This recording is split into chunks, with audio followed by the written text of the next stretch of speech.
Education is what remains after one has forgotten everything we learned in school. Going by Albert Einstein's words of wisdom, then we've got this whole education thing wrong in Sri Lanka. It's a system of rote learning. Yes, even during the pandemic. It's a system of meaningless exams. Yes, again, even during the pandemic.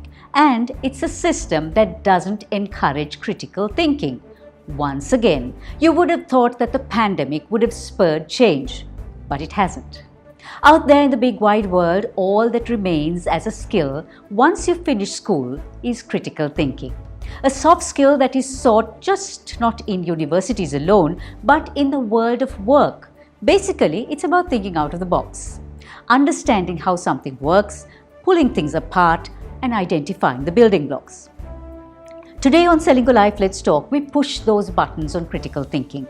And in the studio is Shannon Misso. Firstly, a mum, also a teacher. She's the head of the English department of Asian International School and a theatre practitioner, an actor and a director. Being a teacher, you know that critical thinking is basically looking at things out of the box. In the current context of Sri Lanka and her students, what exactly is out of the box? Right now in Sri Lanka, thinking out of the box in this particular context is just being open to trying different ways of engaging with students virtually. So it's not easy because you don't want to make it all about education. As you rightly said, you had a discussion with Ruanthi recently. Even there she talks about how we shouldn't, only be about education. So we try to have Instagram live sessions. We have something called a performance showcase where we're trying to get children to engage with us in different ways virtually and not just academically. So that's out of the box. Critical thinking also comes from extracurriculars. So while there is emphasis on extracurriculars during non-exam years, when it comes to exam years, parents quite willingly pull their children out of extracurriculars. What does this do to that aspect of critical thinking in students? I mean, I personally don't agree with this. I think exams shouldn't be the be-all and end-all of a school experience. I personally benefited so much from not only focusing on my studies when I was in school, but doing other things, especially your extracurriculars. It forces you to learn how to balance and create what we now in modern life call work-life balance, right? And in that process of diversification, you learn how to manage your time, how to be more organized. All of these are essential skills, and we're looking at a future with artificial intelligence, with AI. And if we have the opportunity to learn how to diversify, learn how to adapt, I think that's where we should kind of focus on, because that's what's going to make a difference between a human being and a machine. And we need to build on these skills to be relevant. And I feel like parents really need a bit of a wake-up call in terms of allowing their children to participate more in extracurriculars, even during exams. It's okay.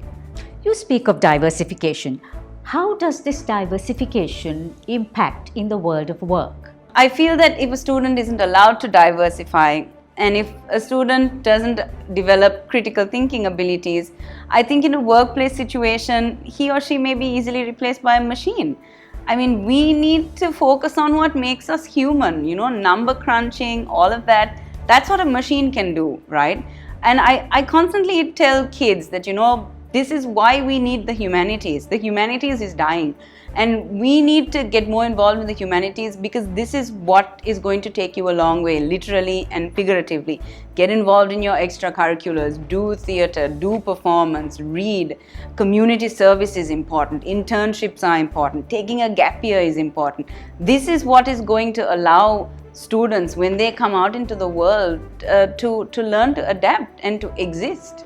All what you say is true, Shannon, but in the practical world, it just doesn't work.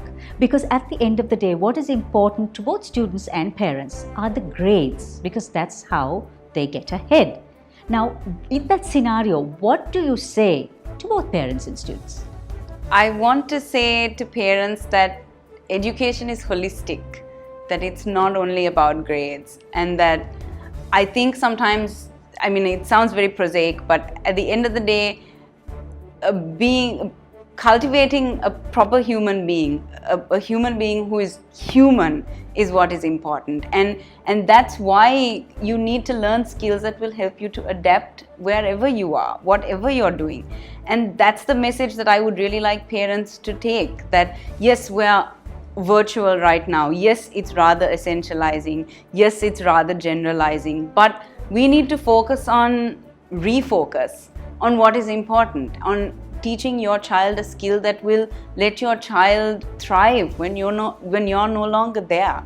So I do hope our parents take note that education is holistic and it's not just about grades. It is about refocusing and making sure that our children get ahead in the world out there.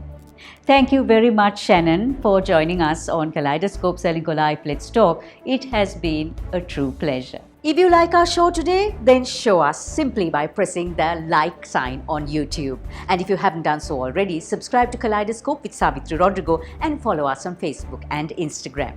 World of risks and obstacles, we are there to help you reach your goals. With 12 billion rupees worth of customer benefits in 2020 and a life insurance fund worth over 100 billion rupees. Our strength is your strength. You focus on your goals. We will take care of the risks. Srilanka Life.